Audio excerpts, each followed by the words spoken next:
안녕하세요. 반갑습니다. 네, 이번 시간에는 신경인지장애, 치매, 선망에 대해서 구체적으로 살펴보도록 하겠습니다. 우선 신경인지장애 개념부터 살펴보도록 할게요. DSM-4에서는 선망, 치매 및 인지장애라고 불리우던 것이 DSM-5에서는 신경인지장애로 그 명칭이 변경되었습니다. 우리가 흔히 치매라고 많이 쓰는데요. 이 치매가 정신이 나갔다라는 의미를 가지고 있거든요. 그래서 편견을 조장할 수 있기 때문에 치매라는 용어를 지금 현재로서 공식적으로 쓰고 있지는 않아요. 그래도 아직까지는 일상적으로는 치매라는 용어를 많이 쓰고는 있죠. 그래서 DSM-5에서는 신경인지장애를 경도신경인지장애, 주요신경인지장애, 선망 이렇게 세 가지로 나뉘는데요. 경도신경인지장애와 주요신경인지장애는 우리가 흔히 치매라고 알고 있는 것들이고요. 그리고 선망 이렇게 있어요. 크게 나누면 치매와 선망 두 가지로 나눌 수 있는 거죠. 예, 그러면 인지란 무엇인가? 그럼 인지 능력이란 무엇인가? 신경 인지 능력에 장애가 있다는 건 또 무엇인가? 개념을 조금 정리할 필요가 있어요. 인지라고 하는 것은 내가 알고 있다, 인식한다 라는 의미잖아요. 이게 외부에서 어떤 정보가 들어왔을 때 그 정보를 내가 받아들이고 그것을 해석하고 인식하고 받아들이고 그거를 다시 또 이제 피드백을 주고 인간이 환경과 상호작용하는 방법이라고 볼 수가 있어요. 인지 능력이라고 하는 거는 인지를 잘 할 수 있는 능력을 말하는 거예요. 그죠? 인간의 지적 능력이 핵심으로 볼 수 있는데요.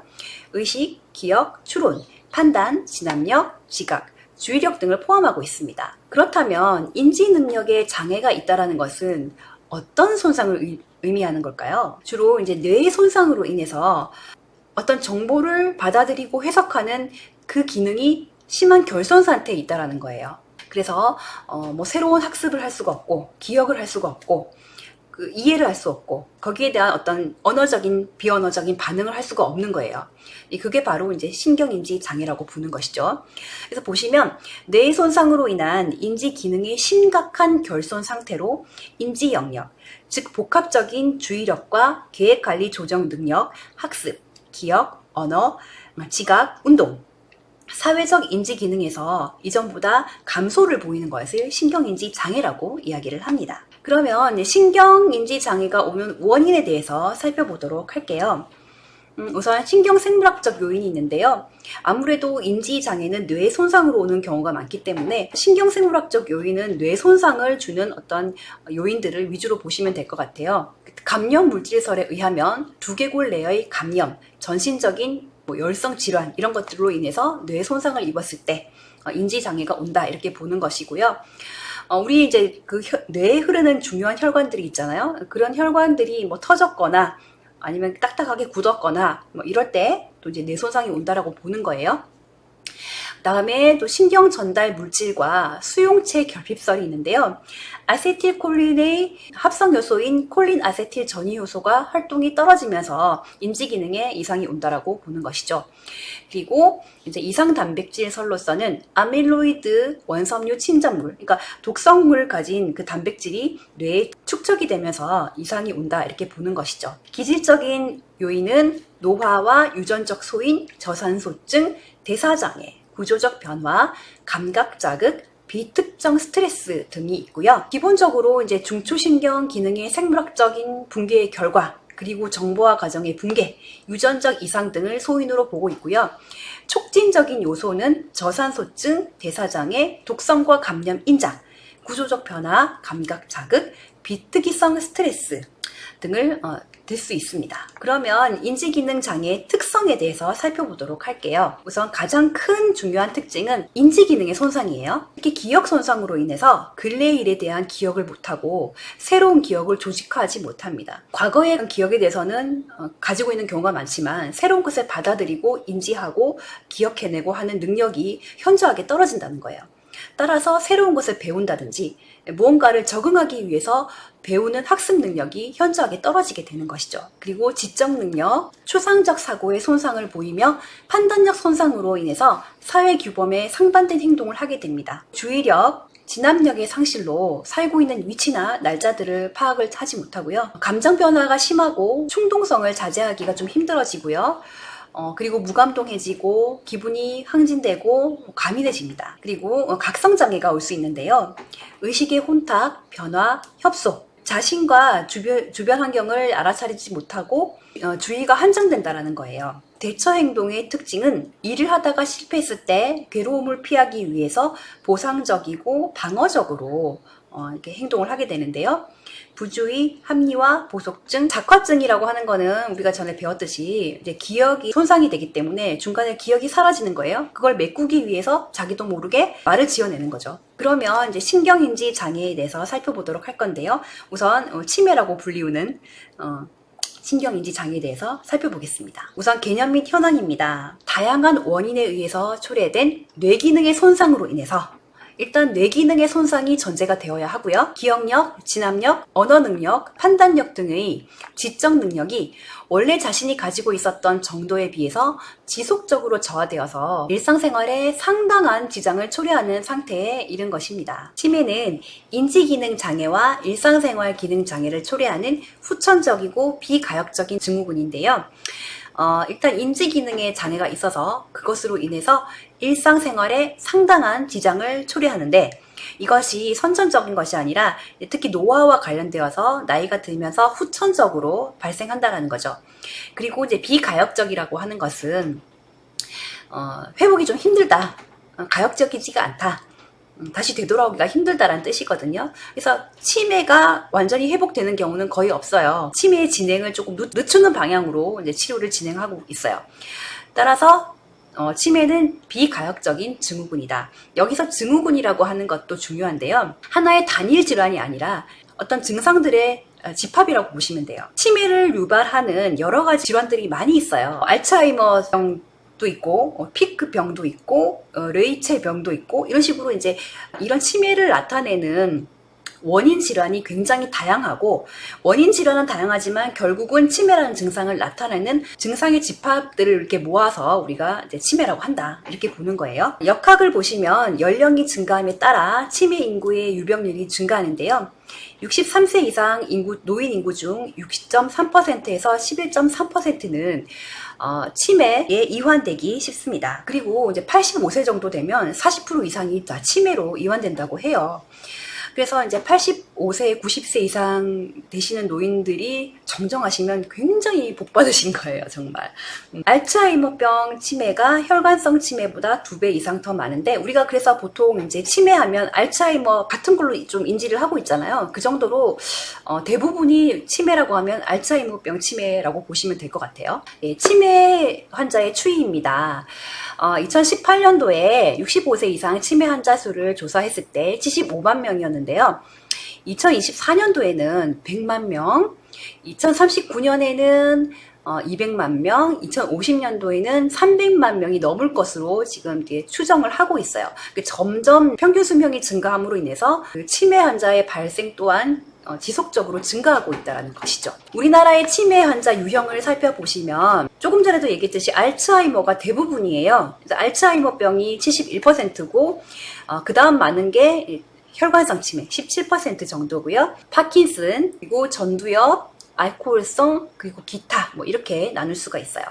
그리고 연령별 치매 환자 현황을 살펴보시면 60세에서 69세까지는 7.1%인데 70세에서 74세부터는 조금 7.3%로 조금 증가했다가 75세에서 79세가 되면 확연하게 21%로 확 증가하게 돼요. 그리고 이제 점점점 늘어나게 돼서 85세 이상이 되면 38.4% 이 정도로 급격하게 증가하게 됩니다. 치매 환자가 급격하게 증가하면서 치매 환자를 관리하는 국가의 치매 관리 비용도 역시 증가하고 있는데요. 2018년 치매 환자 연간 총 국가 치매 관리 비용은 15조 3천억 원으로 GDP의 약 0.8%를 차지하고 있어요. 2020년도에는 18조 8천억 원, 2030년에는 34조 3천억 원, 2040년 63조 9천억 원, 2050년 106조 5천억 원 이렇게 점점점 늘어날 전망으로 보고 있습니다. 치매의 증상에 대해서 살펴보도록 할게요. 가장 중요한 치매 증상은 기억력 장애예요.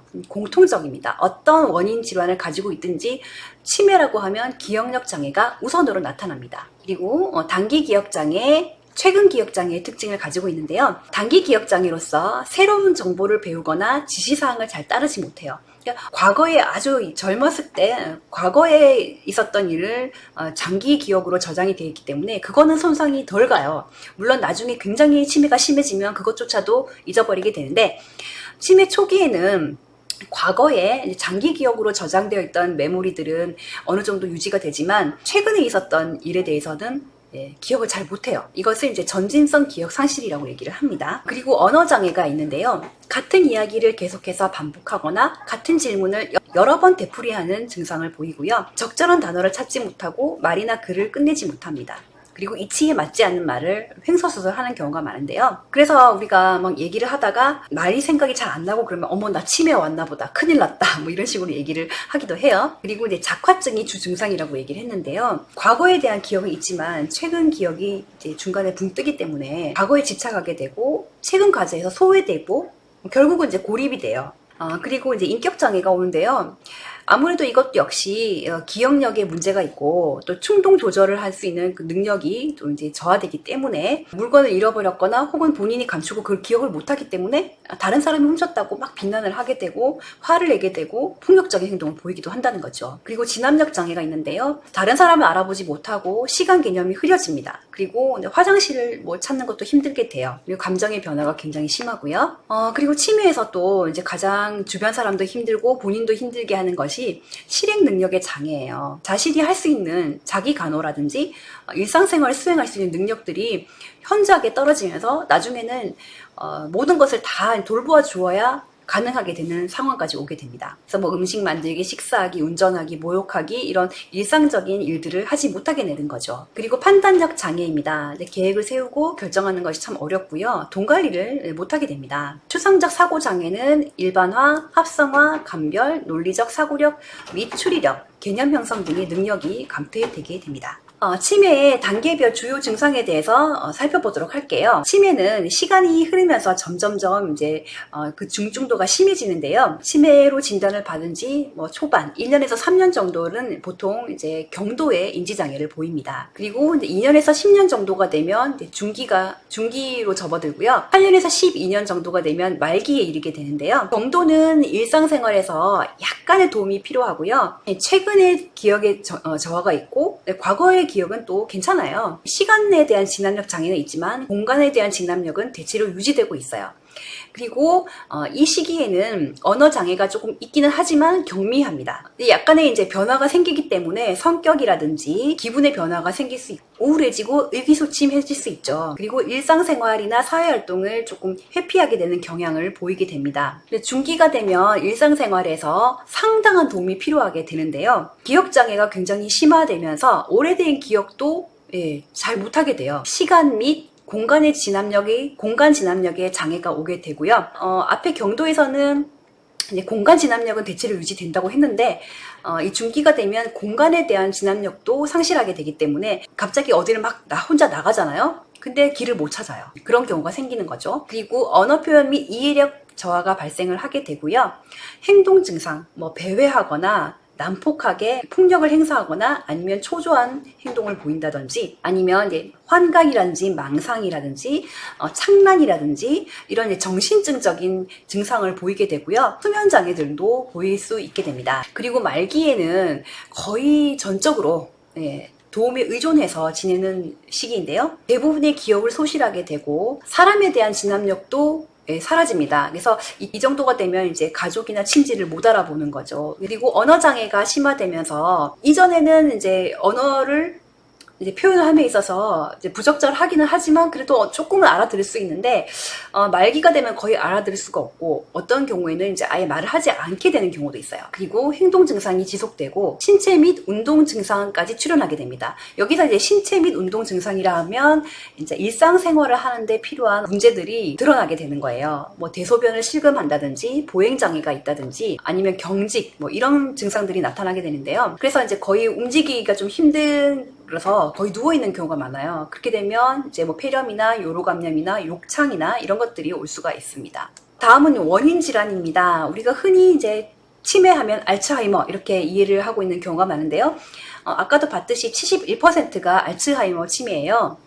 자, 알츠하이머의 특성을 보시면 인지기능과 관련된 신경세포가 있는 뇌의 피질이 파괴되어서 나타나는 퇴행성 진행성 뇌장애입니다. 뇌신경이 위축되고 노인성 반점, 뇌실의 확장 등과 관련이 되는데요. 독성 아밀로이드 침전물이 뇌에 축적이 되면서 뇌세포의 손상을 일으키고 뇌 영양 공급에 이상을 일으키면서 인지기능 장애가 오는 것이죠. 언어나 운동기능의 상실을 포함한 뇌기능의 상실이 나타나고 성격이나 행동 변화가 심해집니다. 편집증, 망상, 환각을 보이거나 위생에 관심이 없어지며 공격적으로 변할 수 있습니다. 네, 정상인의 뇌와 알츠하이머병을 가진 사람의 뇌의 영상을 비교한 것인데요. 정상인이 이렇게 되어 있으면 이제 알츠하이머병이 되면 여기 이제 검정 부분이 많잖아요, 그죠? 그래서 회백질이 좀 위축이 되면서 기억이라든지 고차원적인 사고라든지 이런 부분들을 담당하는 회백질이 위축되고요.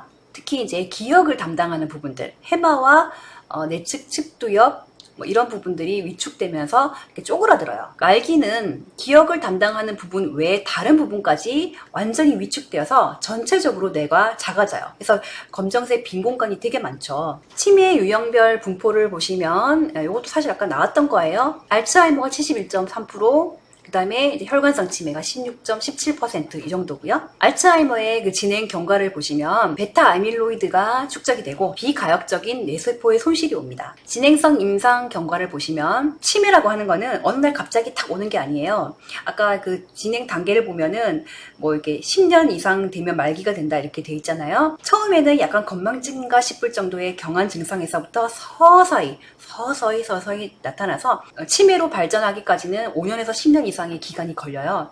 점진적으로 발생하고 점진적으로 악화되는 특징이 있어요. 그래서 이제 무증상 단계에서 경도 인지 단계가 오고 거기서 좀 더 시간이 지나면 치매 단계, 즉 알츠하이머성 치매 단계가 오게 됩니다. 뇌세포 손상으로 뇌가 위축되어 있는 모습이고요. 그리고 베타 아밀로이드가 이렇게 뇌세포에 딱 달라붙어서 축적되어 있는 모습이에요. 알츠하이머의 원인입니다. 기질적인 원인이 있고 신경생물학적인 요인이 있는데요.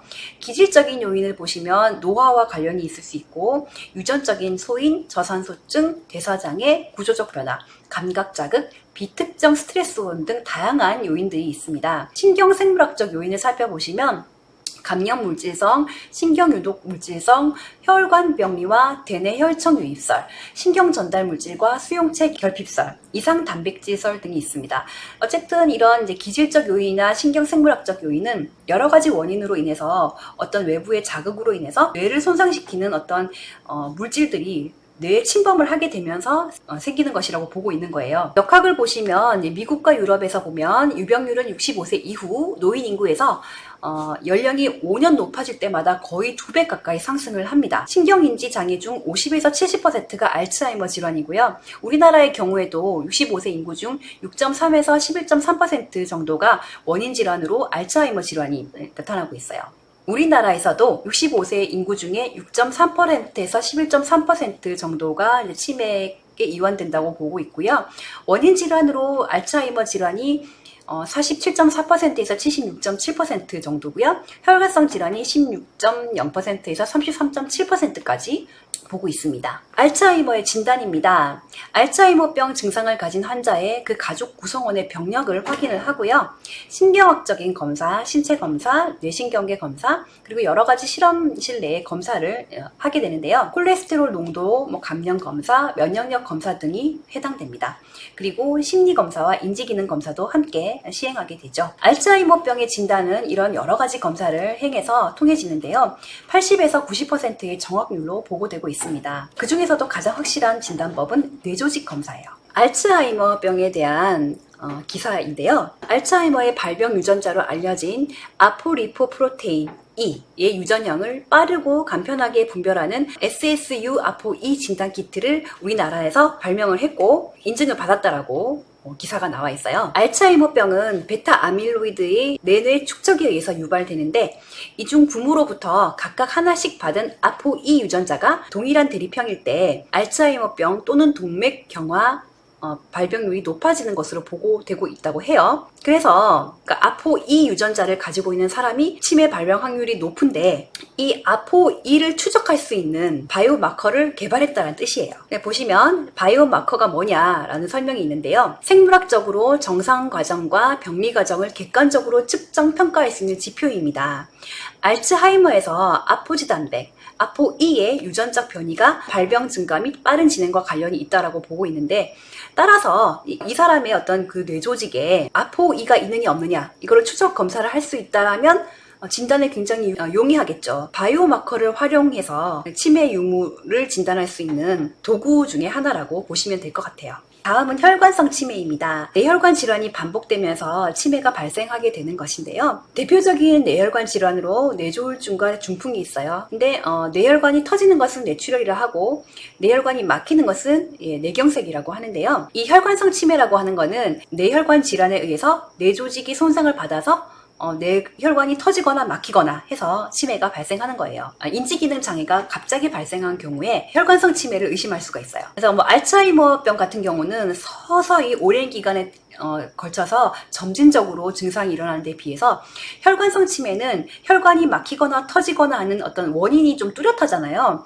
그렇기 때문에 증상이 갑자기 발생하는 경향이 있어요. 그런 경우에 이렇게 이제 반신마비나 발음장애나 보행장애 등의 급격한 증상 등이 나타날 수 있습니다. 이 혈관성 치매는 고혈압이나 당뇨, 고지혈증, 심장병, 흡연, 비만자에게서 많이 발생을 합니다. 이 말은 결국은 혈관성 치매는 평소에 건강관리를 잘하면 예방이 어느 정도 가능하다라고 볼 수 있는 거예요. 그 뇌영상 그림을 보시면 정상과 비교했을 때 여기 하얀색 부분도 증가되어 있잖아요. 근데 검정색 부분은 뇌가 경색이 되어서 딱딱하게 막혀버린 거예요. 이 흰 부분은 출혈을 의미합니다. 수액이 있거나 액체가 이렇게 있을 경우에 흰색으로 비춰지고 경색이나 부종이 있을 경우에는 검정색으로 보여집니다. 그래서 이런 그 뇌출혈이란지 경색이란지 이런 이유에 의해서 뇌가 손상이 오게 되면 혈관성 치매가 오게 된다는 것이죠. 다음은 파킨슨병입니다. 진행성, 퇴행성 뇌질환 중에 하나인데요. 파킨슨병의 환자들 중에 30에서 40% 정도는 파킨슨의 말기에 파킨슨병의 주 증상은 몸과 팔, 다리가 굳고 동작이 어둔하고요. 주로 가만히 있을 때 손이 막 떨린다든지 말이 어눌해지고 보폭이 줄고 걸음걸이가 늦어지는 등의 증상이 있습니다. 그래서 보통 종종 걸음을 걷는다든지 한쪽 다리를 질질 끌고 다닌다든지 한쪽에 마비가 온다든지 이런 식의 운동 기능 장애가 이제 보이게 되는 거죠. 알츠하이머병의 환자의 일부가 병이 진행되면서 파킨슨병의 증상을 보일 수도 있습니다. 파킨슨은 도파민이 중요해요. 도파민을 분비하는 중뇌의 흑질 신경세포에 병변이 생겨서 도파민의 분비가 이렇게 줄어드는 거예요. 위축되는 거죠.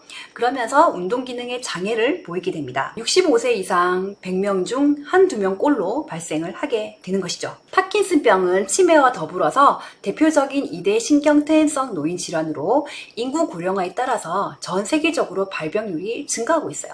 여기 보시면 국내 파킨슨 환자 증가 추이도 2.5배 정도로 늘어났고 65세 이상 고령층 파킨슨 환자 증가 추이도 계속 증가하고 있어요. 파킨슨 환자의 일반적인 자세입니다. 몸통을 앞으로 굽히고 고개를 숙이고 표정이 없어요. 어깨가 처져 있고 이렇게 전반적으로 이렇게 딱딱하게 굳어서 관절이 굴곡되어 있어서 이렇게 앞으로 구부린 자세로 되어 있습니다. 다음은 픽병입니다. 픽병은 1892년 피게라는 사람에 의해서 처음 알려진 질병인데요. 전두엽과 축두엽이 위축되고 국소적인 병변이 있어요. 근데 원인은 밝혀지지 않았다고 합니다. 매우 드문 치매이고요. 특이하게 젊었을 때 발병을 해요. 45세에서 65세 사이에 발병을 하고 75세 이상에서는 드물게 나타난다고 합니다. 증상은 짧은 기간의 기억만 할 수 있고 기억력이 없기 때문에 뭔가 나쁜 짓을 저지르고도 태어난 거죠. 그리고 같은 음식만 먹으려고 하고 했던 말을 자꾸 하는 경향이 있고요. 성격이 발병 전이랑 완전히 다르게 변한다고 해요. 주로 이제 충동적이고 폭력적이고 돌발적인 행동을 하는 경향으로 바뀌는 거죠. 그리고 언어 장애가 있습니다. 그런데 이것도 역시 치매이기 때문에 말기가 되면 알츠하이머와 구분이 어렵습니다. 다음은 변종 크루츠펠트 야코병입니다. 이제 모든 척추 동물에는 프라이온이라는 게 존재를 하는데요. 프라이온이라고 하는 거는 프로테인 플러스 바이론, 그러니까 단백질과 바이러스 입자의 합성어인데요. 어떤 그 원인에 의해서 프라이온이 변형이 되면 나를 공격하는 독성 물질이 되는 거예요. 이 변형 프라이온과 접촉하는 정상 프라이온이 도미노처럼 이렇게 변형 프라이온, 독성 물질로 변해서 연쇄적으로 증가하게 된다고 합니다. 이 변형 프라이온은 굉장히 강한 독성 물질인데요. 뇌 속에서 신경 조직을 없애고 뇌의 조직을 이제 구멍을 뻥뻥뻥뻥 뚫리게 만드는 거예요. 그래서 치명적인 뇌 손상을 가져오게 된다고 합니다. 네, 이 변종 크루츠펠트 야코병이라고 하는 거는 소액에서 발생하는 광우병이 인간에게 옮겨진 것인데요. 변형 프라이온이라고 불리우는 감염성이 있는 단백질로 인해서 신경세포가 죽어서 스펀지처럼 뇌에 구멍이 뽕뽕뽕 뚫려서 사망하게 되는 거죠. 감염 초기에는 기억력에 감퇴가 오고 감각의 부조화가 오는데요. 중기 이후에는 평형 감각 둔화와 치매로 발전을 하게 되고 움직이거나 말도 하지 못하다가 사망하게 됩니다. 잠복기는 10년에서 40년 정도로 다양하고요. 장기간입니다. 문제는 이런 이제 독성 물질이 일반 소독법으로는 파괴되지 않고 식품뿐만 아니라 수혈과 장기 이식을 통해서도 감염이 됩니다. 그러니까 내가 꼭 소고기를 먹어서가 아니라도 다른 경로를 통해서도 감염될 수 있다는 거예요. 잠복 기간은 굉장히 긴데 일단 발병을 하면 급속도로 악화되어서 3개월에서 1년 안에 사망을 하게 됩니다. 그리고 이것은 뭐 노화가 되어서 오는 질병이 아니기 때문에 1세에서 100세까지 모두 발병할 수 있고 발병하면 전부 다 사망을 하게 돼요. 다음은 헌팅턴 무도병입니다. 우성 유전으로 중추신경계의 퇴행성 질환으로 볼 수 있는데요. 유전인자는 몸의 각 부분의 운동 근육을 조절하는 뇌의 세포 성장을 억제하게 됩니다. 증상으로서는 상지, 목, 얼굴에서 시작되는 불규칙한 경련성 운동이 불수의적으로 나타나고요. 성격적으로도 굉장히 급격한 변화가 오게 되는데요.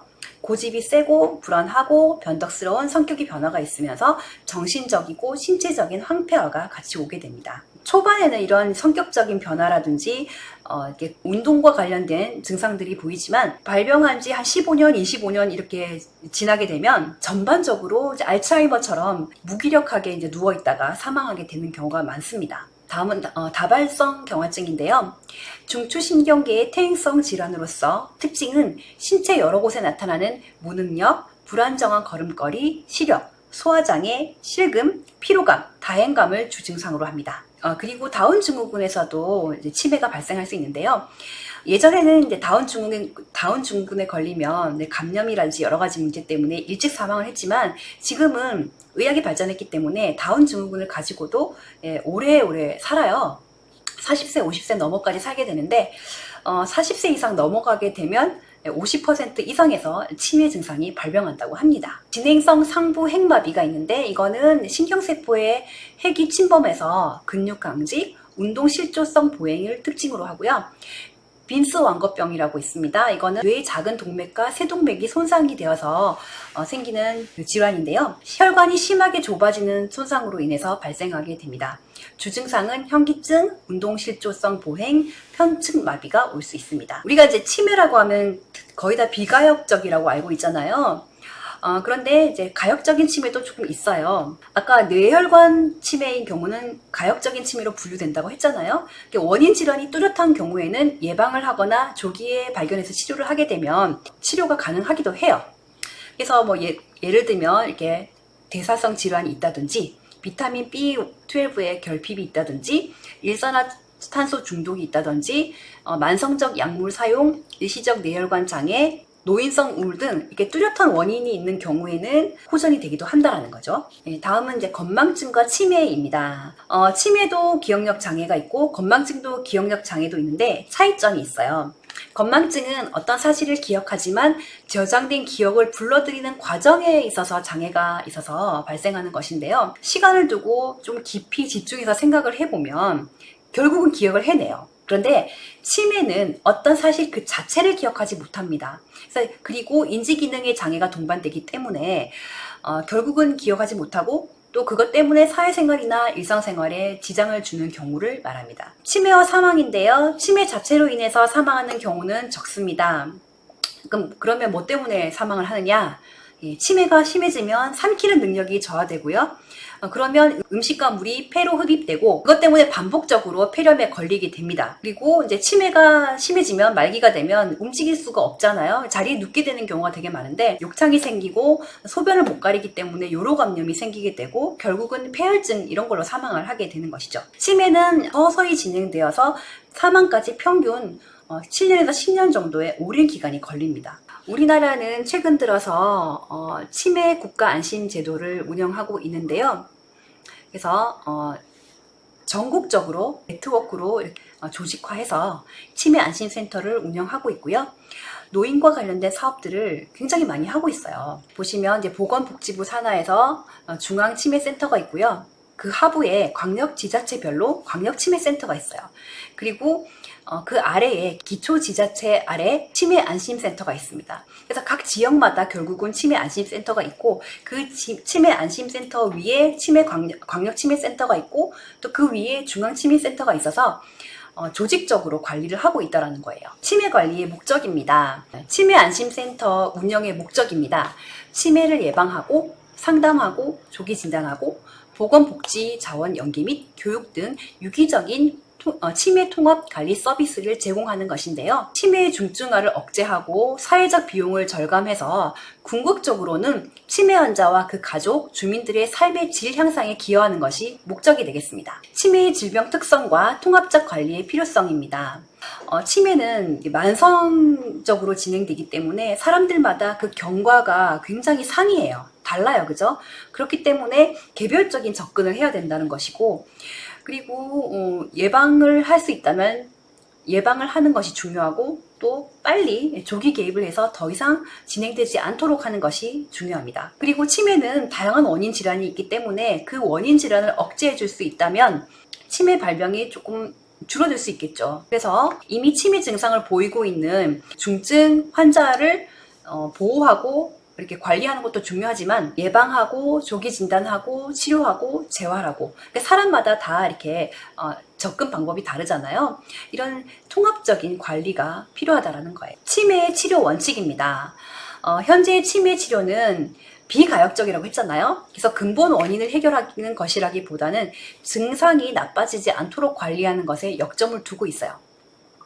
치매는 장기간 진행되는 질환이기 때문에 이용 가능하고 실제적으로 효과가 있는 치료 방법을 모두 집약하는 통합적인 접근이 필요합니다. 치매 치료는 환자의 기능 중 회복이 가능한 것은 회복을 시키고 남아있는 기능은 최대한 오랫동안 유지시키는 데 초점을 맞춰서 진행을 하게 됩니다. 그래서 보시면 컴펜세이션, 잃어버린 기능을 보완하고 리메디테이션, 잃어버린 기능을 회복하고 컨저베이션, 현재 남아있는 기능을 유지하는 것입니다. 치매 간호입니다. 간호의 궁극적인 목적은 가능한 기능의 최적 수준을 유지하고 촉진시켜서 최대한으로 독립적인 역할을 할 수 있는 능력을 지지해서 만족스러운 사회관계를 유지하도록 하기 위함이다 라고 되어 있는데 이 치매라는 증상을 완치시키고 회복시킨다기보다는 남아있는 기능을 최대한으로 유지시켜서 그 기능을 가지고 일상생활을 잘 할 수 있도록 도와주는 것, 이게 이제 간호의 궁극적인 목적이죠. 따라서 치료적 환경을 최적화시켜주는 게 굉장히 좋은데요. 안전하고 편안하며 최적의 기능을 유지할 수 있는 자극이 적은 환경이 중요하고요.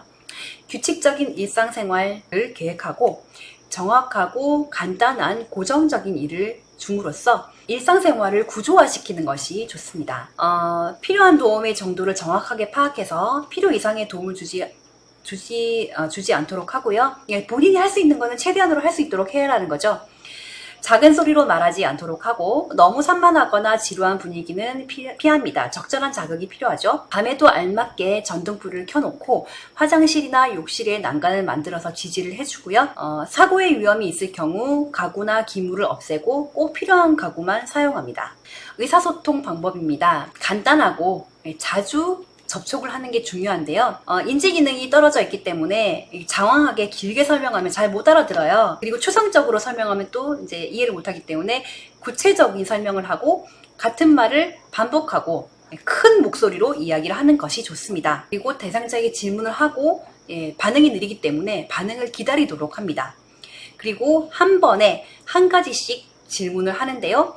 반복해서 묻도록 합니다. 자주 잊어버리는 일에 대해서는 차근차근 되풀이해서 설명을 하고요. 긴 문장은 피하고 정확한 발음으로 이야기합니다. 그리고 짧고 간단한 문장을 사용하는데요. 대명사보다는 명사로 사용합니다. 그러니까 거기 있는 거 저거 좀 가져와 주세요. 이렇게 말하면 잘 못 알아들어요. 그래서 저기 노란 책상 위에 있는 빨간 책 좀 가지고 와 주세요. 이런 식으로 정확하게 명사를 사용해야 됩니다. 일관성 있는 태도, 공감적인 태도, 수용적인 태도가 중요하고요. 분명하고 간결하면서 서두르지 않는 태도로 대상자의 청력에 맞게 조절을 할 필요가 있습니다. 비언어적인 의사소통, 특히 접촉이 대상자를 안심시키는데 효과적인데요. 아이 컨택 하면서 몸 움직임, 걸음을 느리게 하면서 대상자의 인지 기능에 맞추어서 천천히 움직이면서 대화를 하는 것이 좋습니다. 활동요법은 환자의 능력을 고려해서 성취할 수 있는 활동을 고려하는데요. 성취했을 때 칭찬을 해서 흥미있어하는 활동에 중점을 두어서 그 흥미를 계속적으로 유지할 수 있도록 합니다. 처음에는 단기적인 짧은 활동요법을 실시하고 그것을 잘 하게 되면 이제 조금 장기간으로 오래 걸리는 활동을 이렇게 순서대로 차례대로 진행을 시키는데요. 잘 못한다고 해서 막 재촉을 하거나 하지 말고 기다려주는 태도가 필요하겠죠. 규칙적이고 조직적인 계획적인 접근이 필요합니다. 그리고 충동적인 행위를 보일 수 있기 때문에 위험한 곳은 될 수 있으면 가지 않도록 해요. 예를 들면 동물원보다 식물원에 가라 이렇게 되어 있는데 어쨌든 너무 자극적인 환경은 지양해라 이런 뜻이겠죠. 신체적인 간호도 중요합니다. 다음은 약물요법입니다. 치매 자체를 멈추거나 호전시킬 수는 없어요. 하지만 치매의 진행을 조금 늦출 수는 있습니다. 그래서 치매 진행 억제제로 사용 중인 인지기능 개선제는 주로 알츠하이머병에 대한 것인데요. 순수한 혈관성 치매나 기타 치매에 대한 약물 효과는 조금 더 많은 연구가 필요하다고 합니다. 우선 이제 아세틸콜린 분해 효소 억제제입니다. 아세틸콜린이라고 하는 것은 기억력이 유지되는 것을 도와주는 일종의 물질인데요. 치매 증상을 보이는 노인들은 아세틸콜린의 분비가 굉장히 떨어져 있어요. 그래서 아세틸콜린의 분해를 촉진하는 효소를 억제하는 물질을 쓴다는 거예요. 그래서 체내에 아세틸콜린의 농도가 일정량 유지될 수 있도록 합니다. 종류를 보시면 타크린, 도나제필, 갈란타민, 리바스티그민 이런 것들이 있는데요. 경도 및 중증도에서 효과가 있습니다. 그래서 보통 치료 초기에 투약을 하는데요. 중증으로 진행된 경우에는 치료 효과가 거의 없다고 해요. 그리고 부작용으로 오심, 구토 등 소화기계 증상이 있는데요. 그래서 식사 직후에 복용하도록 합니다. NMDA 수용체 기량제가 있는데요. 이것은 글루타메이트와 결합하는 MNDA 수용체, 칼슘 수용체 일종인데요. 여기에 작용해서 이 수용체를 억제하면서 글루타메이트의 활성화를 막습니다. 세포 독성을 띠는 칼슘 내의 세포 유입을 차단해서 신경보호작용을 한다고 해요. 종류로서는 메만틴, 상품명으로 에빅사, 라멘다 이런 것들이 있는데요. NMDA 수용체 기량제의 특징은 중등도에서 심한 정도의 치매에도 효과가 있다는 거예요. 그래서 치매 초기가 아니라 중기로 넘어간 이후에 사용을 해도 효과가 있다는 거죠. 부작용으로는 초기 용량 증량 과정 중에 일시적인 혼돈, 졸림, 두통, 어지러움증 등 이런 부작용이 나타날 수 있고요. 심각한 부작용은 없다고 해요. 그래서 최근에 곽강받는 치료제라고 보시면 될 것 같아요. 치매의 경우에는 근본적인 치료제는 없고 인지기능의 악화를 조금 막아주는, 진행을 억제해주는 인지기능 개선제를 주로 쓰고요. 그 외에는 치매 증상에 따라 약물을 쓰게 됩니다. 그러니까 불면 불안이 있을 때는 벤조다이아제핀 제제라든지 항불안제, 수면제 이런 것들을 쓸 수가 있고요. 망상이나 환각이 있을 때는 안티사이코틱스 드럭, 그러니까 항정신병 약물을 쓰게 됩니다. 예전에는 정형 항정신병 약물, 할로페리돌이라든지 클로로프로마진 등을 많이 사용을 했는데 항도파민 작용으로 인해서 파킨슨 증상을 악화시키기 때문에 최근에는 프레타핀이나 리스페리돈, 올란자핀 등 비정형 항정신병 약물들을 주로 사용을 하게 됩니다. 비정형 항정신병 약물도 이제 추체외로 증상은 적지만 장기 사용할 때 심장마비 등의 치명적인 부작용도 있다라는 거죠. 우울증이 있을 때는 안티디프레션트 드럭을 씁니다. 주로 이제 사망계 항우울제, 그리고 SSRI, 뭐 이런 것 등을 쓰게 되는데요. TCA는 심장 독성이 있어서 심계항진, 부정맥 등을 유발하고 항콜린성 작용, 기립성 결합, 인지장애, 악화가 되는 부작용이 있습니다. 그리고 SSRI는 치료 초기에 소화기계 부작용이 나타날 수 있어요. 치매 예방 수칙 333입니다. 3권, 3금, 3행인데요. 3권은 운동, 식사, 독서를 권하고, 금은 음주를 금하고, 담배를 금하고, 뇌손상을 예방하고, 그죠? 3행은 건강검진을 하고, 소통을 하고, 치매 조기 발견을 해라. 이렇게 되어 있습니다. 네, 다음은 신경인지장애 중 선망입니다. 선망의 정의는 인지 과정의 전반적인 손상에 의한 것인데요. 급격한 발병이 특징이고 뇌 대사의 광범위한 장애를 일컫습니다. 환각과 환청을 수반하고요. 시간, 장소에 대한 진압력 상실을 특징으로 하는 정신적 혼란, 흥분 상태라고 볼 수 있습니다. 증상을 보시면 의식이나 기억, 진압력 장애가 있고요. 각성이 감퇴되고 불면이 있고 감각장애, 정신운동 활동의 증가 또는 감퇴의 증상을 보입니다. 야간에 더욱 악화되는 경향이 있고요. 그래서 선망이 있으신 분들은 밤에 안 자고 막 돌아다니면서 막 엉뚱한 소리 막 하세요. 막 고함 지르고 여기가 어디냐고, 나를 뭐 풀어달라, 왜 나를 감옥에 가두냐, 너희는 뭐 경찰이지, 이런 식으로 막 이렇게 혼란한 상태를 보이게 돼요. 근데 어떤 사람이 이제 밤에 그렇게 막 난리를 쳐놓고 낮에는 이제 죽은 듯이 자는 거예요. 그런 식의 의식의 변화가 막 급속도로 왔다 갔다 하는 경향이 있습니다. 그리고 현실 판단 능력의 장애가 있고요.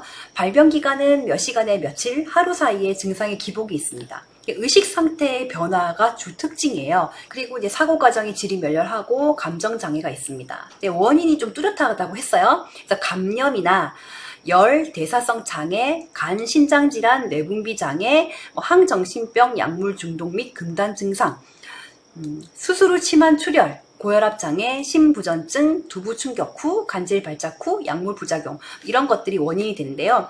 특히 우리나라의 경우에는 수술 후에 약물 중독이라든지 그런 후유증으로 인해서 선망이 오는 경우가 꽤 많다고 해요. 치매와 선망의 감멸입니다. 요런 것들도 구분할 수 있어야 시험 문제를 풀 수가 있으니까 좀 기억을 하시면 좋겠어요. 선망 델리리움, 그리고 치매 디멘치아입니다. 선망은 발병은 야간에 처음 시작하는 경우가 많고요. 갑자기 오는 경우가 많습니다. 근데 치매는 갑자기 오기도 하지만 보통 점진적으로 느리게 옵니다.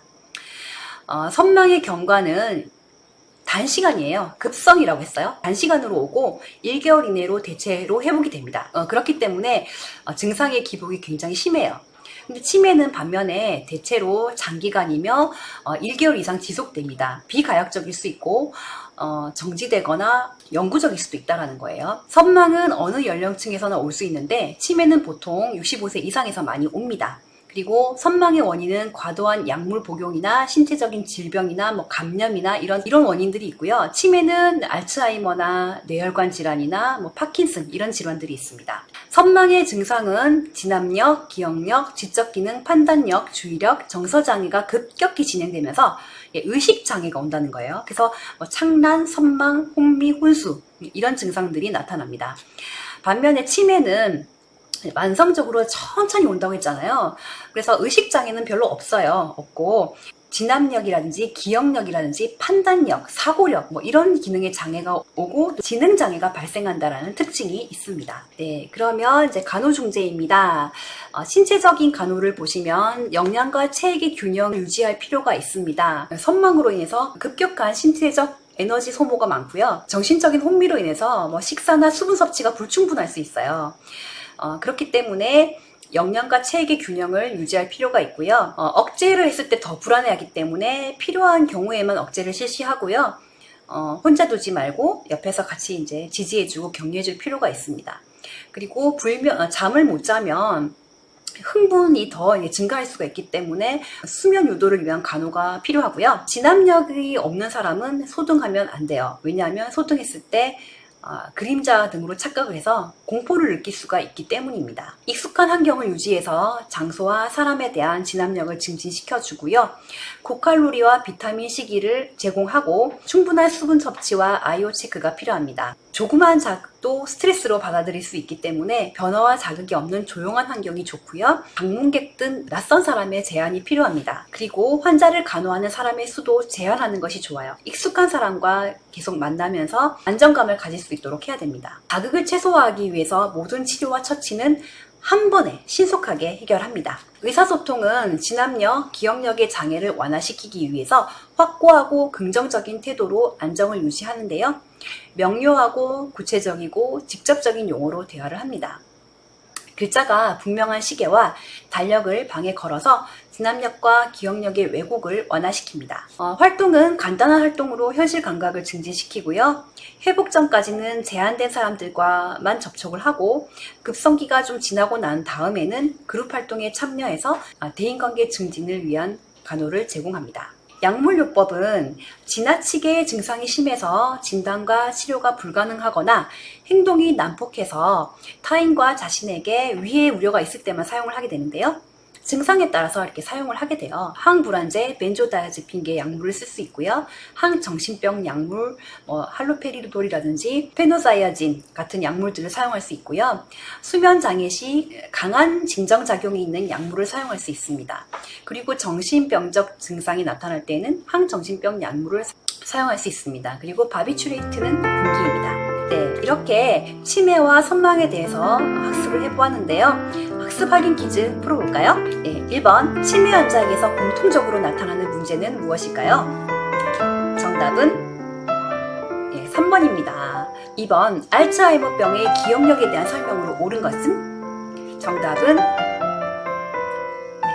최근의 일을 먼저 잊어버리고 과거의 일은 좀 기억을 하고 있다가 말기가 되면 과거의 일조차도 기억을 못하게 되는 경우가 있죠. 3번 치매와 선망에 대한 설명으로 옳은 것은? 정답은 2번입니다. 치매는 즉각적으로 발생한다기보다는 점진적으로 점차 이렇게 잠복기를 거쳐서 발생을 해요. 3번에 보면 만성적으로 기억과 지능의 상실이 오는 건 치매죠. 그리고 의식 수준의 변화와 증상의 기복이 선망은 경한 게 아니라 심해요. 치매의 치료는 그다지 낙관적이진 않아요. 증상을 어느 정도 유지하고 진행을 늦추는 정도로 하고 있어요. 정답은 치매는 비가역적인 질병이다. 2번입니다. 4번 선망의 원인으로 관련이 없는 것은? 파킨슨병이 답이 되겠죠? 파킨슨병은 치매의 원인입니다. 그래서 여러분들이 이제 치매의 원인, 선망의 원인 관련 질환을 조금 구분을 하실 수 있으셔야 돼요. 5번 인지장애가 있는 할머니가 세탁물을 계속 접었다 폈다 하고 말을 걸면 횡설수설하면서 불안한 모습을 보였다. 대상자의 인지능력 유지를 위해 할 수 있는 간호 중재로 옳은 것은? 정답은 몇 번일까요? 답은 2번입니다. 새로운 현실을 반영한 주제에 대해서 대화를 하면 새로운 건 배우기 힘들잖아요. 안 되고 간호사가 제시한 주제로 대화하는 것도 사실 좀 힘들어요. 불가능해요. 새로운 분위기 조성하는 건 똑같은 얘기예요. 새로운 것을 배우고 학습하고 인지하는 능력이 떨어져 있어요. 그리고 인지 능력이 떨어져 있기 때문에 추상적인 이해 능력이 떨어져요. 그래서 정답은 2번 세탁물 정리가 잘 안 되니까 세탁물 정리를 잘 할 수 있도록 간단하게 할 수 있는 일을 도와주는 거예요. 그죠? 6번 선망 환자의 간호 중재로 옳은 것은? 정답은 5번입니다. 갈증을 잘 느끼지 못하기 때문에 수분 전해질 균형을 유지해준다입니다. 선망 환자들은 막 이렇게 의식의 혼탁이 있기 때문에 본인이 뭘 하는지 잘 몰라요. 막 이렇게 돌아다니고 막 분주하고 그죠? 왔다 갔다 하고 에너지 소비를 굉장히 많이 하는데 갈증을 잘 못 느껴요. 그래서 수분 섭취를 잘 하지 못하고 먹을 것도 잘 챙겨서 먹지를 못해요. 그래서 선망 환자의 신체적 간호 중재에서 중요한 거는 수분 전해질 균형을 유지해 주는 겁니다. 7번 노인 정신 장애에 가장 관심을 두어야 할 부분은 무엇일까요? 정답은 5번입니다. 자신이 중요한 사람임을 느끼게 하는 것입니다. 8번 노인 대상자에게 정신과적 약물을 사용할 때 주의해야 할 것으로 옳은 것은? 정답은 1번입니다. 약물은 보통 성인 용량의 3분의 1 정도로 시작을 합니다. 여러분이 1주차 안에 학습을 다 해야 돼요. 굉장히 부담스럽죠. 안 그래도 더블 수업인데 실습이 아닐 때에 비하면 4배로 학습을 해야 되는 상황이 왔어요. 그래서 굉장히 좀 미안하기도 하고 한데 저도 이제 시간이 충분하지 않았기 때문에 여러분들에게 조금 더 자세하고 조금 정확하고 퀄리티 있는 수업을 하고 싶었는데 그게 좀 잘 안 된 것 같아서 너무 안타까워요, 개인적으로. 그래서 이 기간이 지나고 중간고사가 끝나고 뒤에 나오는 그 학습 분량에서는 좀 더 시간적인 여유를 가지고 여러분들과 소통하면서 학습을 할 수 있었으면 좋겠어요. 네, 긴 시간 수고 많으셨습니다. 다음에 만나요. 안녕.